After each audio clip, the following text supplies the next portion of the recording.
Now, I believe there's a little war happening in the social media world between plumbers and gas engineers about these little things, expansion vessels. So, I thought I'd get myself prepared for this war and let's get on with it and find out exactly what this is all about. Now, this little war, this little social media banter between gas engineers and plumbers is basically on the installation, commissioning, servicing of expansion vessels, whether they're on central heating systems or whether they're on unvented hot water systems. So I thought what I would do is I will put a little video together and go through the installation, commissioning, servicing, regulations on these two little vessels. Now, let's first of all, before we start on all that, let's have a look at the difference in them. Now, this red one here, now they don't have to be red now, some of them are silver, some of them are even blue, is from a combination boiler or a system boiler. And you can see from the little cutout here that there is a big rubber diaphragm in there. Now, this side here, this here is air, so there's air on that side, and this side here is where the central heating water comes. Now, this can only be installed on central heating systems, not potable drinking water. So we have to have this expansion vessel. So this one is designed for potable drinking water. So fluid category 1 and 2 water. So fluid category 1, according to the water regs, is wholesome drinking water. Fluid category 2 is wholesome drinking water where you've changed its taste, you've changed its temperature, you've changed its colour.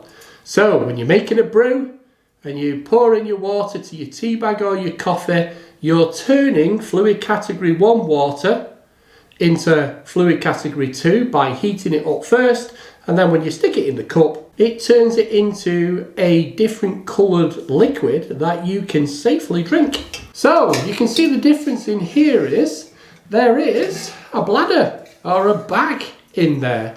So what happens is the water comes in here and fills the inside of the bag, and the air is in the outside of the bag. So the water does not come in contact with the steel outer, because if it did, it would break the water regulations. So that's a quick look at the two different types of vessels. Let's have a look at the different regulations we need to comply with. Now, in the banter I've seen on social media, or this little mini war, the only document I hear anybody talking about is Building Regulations Document G. And it's actually G3 where unvented cylinders come into. So it's not all of this document, it's only a small part of it. So G3 makes up a part of this, and there are 6 sections in there. So everybody keeps going on that, but it doesn't really give you that much information. Nobody has mentioned the water regulations. So this is the Water Regulations 1999 guide, and because it says regulations, this is what we've got to follow. Now, for some god-on reason, the water regs have now done away with this guide. They say, oh, nobody reads books anymore. They want it all online. So they've now taken this off the shelf, and you can now find all the information you require from this website I'm going to put here. So if you click onto this website, you can get all the information out of this book for free. And it will be updated on a regular basis, they say, and you can also put your own 10 pence worth in if you think there's something needs changing. So they've done away with this guide and it's now on this website. But nobody seems to mention that. Also, nobody seems to mention the British standards. So we've got BS6144, which is expansion vessels used an internal diaphragm for unvented hot water supply systems. Nobody's said that one. And then we've got this one, which is BS6920, which is the suitability of non-metallic products for use in contact with water intended for human consumption with regard to their effect on the quality of the water. Nobody's mentioned that. Now, legionella has been mentioned quite a few times, but nobody's actually come up with the regulation or the document. So, the legionella disease document is this control of legionella and bacteria in water systems. It's approved code of practice and guidance on the regulations, and it's the 4th edition, 2013. So we need that. Also on legionella is this technical guidance document, which is the Legionella's Disease Technical Guidance, and it's HSG 274 Part 2. So this gives you all the information you need to know about Legionella. And there's loads more. There's manufacturer's instructions for the vessel, manufacturer's instructions for the unvented cylinder, manufacturer's instructions for boilers if you're putting these in. So loads of different documents you can find the information. So hopefully I've researched this properly and I'm going to give you the right information so they don't start coming at me and saying I'm giving out wrong information. But I am prepared with my World War II American helmet. Anyway, let's get on with it and go downstairs and have a look at the installation of one heat-only boiler with an external expansion vessel and an unvented cylinder connected to an air source heat pump. First, let's have a look at the installation of this expansion vessel on this unvented cylinder connected to an air source heat pump. Now, the document we're going to look at for the installation of this unvented cylinder is the Legionella ACOP L8. And it says the expansion vessel should be installed in a cool area on the cold flowing pipes, mounted as close to the incoming water supply as possible, mounted vertically on the pipework to minimise any trapping of the debris, with an isolation valve and drain valve to aid flushing and sampling, to minimise the volume retained within them, designed to stimulate flow with the vessel. So that's what ACOP L8 says. So let's have a look at the installation. Now they're saying this needs to be installed to stop Legionella growth. Now if we take the combination valve, we can see this is the pipe going into the expansion vessel. Technically, this is classed as a dead leg because there's no flow through it. So any pipe with no flow through will be classed as a dead leg, according to all the Legionella documents you see. Now, it says install it as close as possible to the cold water inlet. You can't get any closer than coming off the combination valve. Now, this is installed after the single check valve in the combination valve, and this is here to take up the expansion of the water in the unvented cylinder. So this is the cold feed coming into the cylinder. Sometimes you'll see these, they'll go all the way down to the bottom. It depends on the cylinder.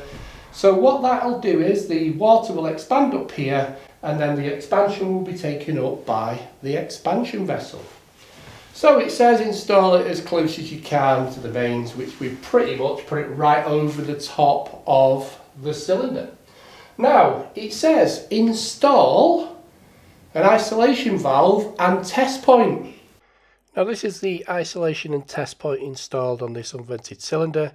This was given to me by Trappex. I have done a full video on this and I will leave a link in the description below. So after this video, you can go check that one out. So we can isolate the expansion vessel and we can drain the expansion vessel from here. We can also flush the water through as well, because in there it says it must be flushed annually. Now, The legionella bits I've seen around the social media. Yes, legionella can be a problem in this type of system.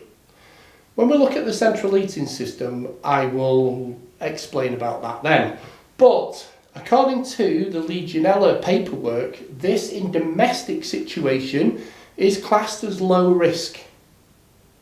So they say it should be flushed and cleaned through annually, not weekly or monthly like it does say in whether you've got a school, a hospital, an old people's home, factory or whatever, commercial building. So I've seen a lot of comments saying you can't install isolation valves on expansion vessels. Now, depending on which document you read, and I haven't found any up-to-date document that says you cannot install a valve. It just says to minimise the risk, then either remove the handle of the valve or put a seal through them, or something like this one where you would need a spanner to be able to turn it, and that's so the customer doesn't turn it off. So technically, according to ACOPS L8, you have to put a valve in there because you need to be able to sample and flush through. But because they class domestic as a low risk for legionella, do we need to put one in? I think these are a game changer because when it comes to repressurising the expansion vessel, they're perfect because you can isolate here and you can do all the drains and stuff. Now, according to the water regs, we need to minimise the wastage of water. If that wasn't installed in there, then we would have to waste water draining it down, whereas isolating it here doesn't worry about the cylinder. But the water regs says they have concerns about the single entry into an expansion vessel. What they say is we should have an in and an out of the expansion vessel, which we call an anti-legionella valve. So basically how they work is it directs the water into the expansion vessel, then out of the expansion vessel, and then through into the cylinder itself. Also, when you're fixing the expansion vessel to the wall itself and the bracket must be able to withstand the weight of the vessel when it is completely full of water. This is not just for this expansion vessel for unvented cylinders, it's also the vessel for central heating systems also. Also, the pressure within this vessel needs to be set to 0.2 bar more than the inlet pressure of the cold water, because if you set the pressure of this too high and it's a lot more than the water coming in, then the expansion vessel is useless and it won't work, because if your air pressure is too high, then the water won't be able to push the diaphragm and compress the gas. Now, the water regs and ACOPS L8 also say that the expansion vessel should be installed vertically, like this one. This is because they don't want debris to get onto the diaphragm. So things like in hard water areas, you get in your build-up of your calcium carbonate, you get in your corrosion, your rust going in there, because they say if you do have debris on there, it could aid the growth of legionella bacteria because it's giving them the nutrients. Now, one of the comments what has stirred up a load of debate, as we will say, is the expansion vessel diaphragm or the actual bladder of the bag, and whether legionella grows on it and deteriorates that bag or diaphragm.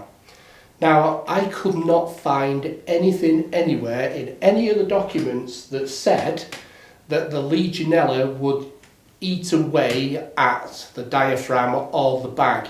It basically says install it vertically so no debris goes on to the diaphragm or the bag, which will then allow the nutrients for legionella to grow. None of them mention it's going to destroy the diaphragm or the bag. So if you do know where that is in any documents, because I couldn't find it anywhere, then let us know in the comments, guys, exactly where it says and which document it says that this has to go vertical, because if you don't, the legionella will eat away at the diaphragm or the bag. I couldn't find anything. It just says best practice to install it upwards so no debris gets on to the diaphragm or the bag. Also, you haven't got the weight of the water as well if you hang it upside down on the diaphragm as well. Now, the only real thing I did find that degraded the bag or the diaphragm was the actual air within the expansion vessel. This is one of the reasons why the manufacturers use nitrogen, because the butyl rubber diaphragm or the bag can become pervious to air and allow the air to pass from the bag into the water, which then will create rust and all the rest of it. So that's why they use nitrogen. But that's the only thing I did find which would ruin the bag or the diaphragm. That's basically the installation of this. It says in the ACOPS LA about keeping the water temperatures lower than 20 and above 50 to stop the growth of legionella. And this is the problem we have with unvented cylinders connected to an air source heat pump. We don't have the temperatures. So there is an immersion heater in this cylinder which will then boil the water, takes it over 60 degrees I think, to kill off any legionella bacteria. And you can program that to do it as many times as it needs to, because it all depends on how much water you're using and what regular basis you're doing it on. So that's the installation of this unvented cylinder with this expansion vessel. Let's just nip over there and have a look at this heat only boiler with an external expansion vessel on the heating circuit. So here we go. Expansion vessels in central heating system. Now, on a few of the documents it all says the same thing. The expansion vessel must be installed on the return, going into the boiler as close as practicable, because the water will be cooler and less chance of the expansion vessel being damaged. Now, if this was on a combi boiler, it would also be installed on the suction side of the pump. This will also stop the pump damaging the diaphragm in the vessel. They also say make sure you install the expansion vessel like this, on the vertical, not horizontal or upside down, because we could get debris on the diaphragm, which we've already explained. Now, this time there is no isolation valve in the pipework going to the expansion vessel, because if this expansion vessel was isolated, it could become incredibly dangerous, because unlike an unvented cylinder, this heat only boiler is only protected by one safety device. This is also the reason why heat-only boilers don't have isolation valves, because the pressure relief valves are always separate from the boiler. So if you isolated the boiler, it would have no protection from expansion. You would just be relying on the high limit stat within the boiler. Now, on the social media war, they talk about legionella getting it in this vessel if the vessel's upside down, and the legionella eating into the diaphragm. No mention of any of that whatsoever in any of the legionella documents, because it says legionella in central heating systems is an incredibly small risk because of the flow temperature of the boiler. So if you look at a standard flow temperature, 72 degrees, return temperature we're trying to get lower than 55 degrees, but we do have flow temperatures now of 55 degrees, but that should still be enough heat in the system with your inhibitors to kill off the legionella. But we do have low temperature systems such as the air source heat pumps, but we still need to put in chemicals to kill off the legionella because of the low temperatures. And if you do have low temperature central heating systems, to stop all this shenanigans, you should be putting chemicals like this Sentinel X700 in the system, because that's what they're designed for. Now, what if we got legionella in a central heating system? How are you going to know about it? Well, you're not. You basically need to do risk assessments on any plumbing system, whether you think there is a likelihood or not of it having legionella, and you need to do these risk assessments to make sure you're not going to get exposed to it. How are we going to get exposed to legionella in this system? Well, again, this is classed as a dead leg, but the way the expansion vessel is installed, if the system is clean, there's no debris, the water temperature is kept around about 55 degrees, then we should have no problems with legionella at all. It's only when we go to low temperatures, low flow rates, that there is a chance in a central heating system of getting legionella. Now, one of the things ACOPS LA does say on the installation is not to use a flexible tap connector going to the expansion vessel, because legionella can actually grow in the tap connector if it's rubber lined. We all know what happens to some of the flexible connections in expansion vessels built inside boilers. They clog up really quickly. So do not install a flexible tap connector going to an expansion vessel or a flexible hose unless the manufacturer's supplied it, because then it shouldn't be able to grow legionella inside the lining of the tap connector. So it's a good job I'm wearing my helmet. Probably going to get it all now, aren't I? You're talking nonsense. But I've gone through all the documents as we've seen at the very beginning, and most of them do not mention central heating systems at all, because they look at them as incredibly low risk because of the flow temperatures. Whether that's going to change as we go through with the introduction of air source heat pumps, low temperature heating circuits, then they could be looking at rewriting the regulations. But as I make this video and as I speak to you now, legionella in a central heating system is an incredibly low risk. That's not to say you could never get it, but it is an incredibly low risk.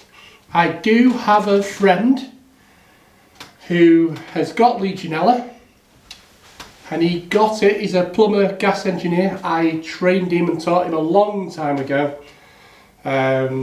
My son went to his house a couple of years ago now to redo his boiler because he's so weak and he can't install his own boiler. And he got that from showerhead, not from a central heating system. So there's more likelihood of getting Legionella's disease from the hot water system than there is from the central heating system. So hopefully you've liked the video. Hopefully you'll like my helmet. And I'll catch you on the next one. Cheers.